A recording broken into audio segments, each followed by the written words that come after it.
জীবনের কঠিন রাস্তায় চলতে চলতে ক্লান্ত মনটা যখন মনের কোণে মেঘ জমিয়ে ফেলে আর বৃষ্টি হয়ে ঝরে পড়তে চায়, যখন অ্যাংজাইটিতে ভরা গভীর ঝড়ের রাতটা বেদনার বালুচর ভেঙে বালির ঝড়টা মনের ঝাপসা কাঁচটাকে আরও ঝাপসা করে তোলে।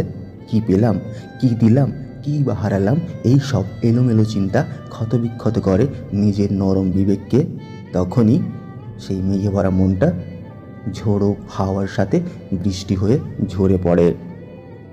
তখন কোনো এক শান্ত ভোরে দেখবে রাতের ঝড়টা মনের নতুন ফুলে ভরা গাছটাকে ভেঙে ফেললেও সেই ভেঙে ফেলা ডালপালা থেকে গজানো শুরু করেছে নতুন পাতা, আর তার রং আগের পাতার থেকেও অনেক গুণ ভালো ও সুন্দর।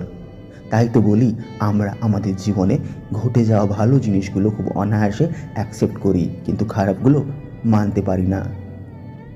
কেউ কি জানে এই খারাপগুলো না থাকলে জীবনে ভালো কিছুর স্বাদটা এত সুন্দর করে বোঝাই যেত না। এই খারাপগুলোই আসলে আমাদের ভালোটাকে আরও ভালো করে তোলে, শুধু সময়ের অপেক্ষা।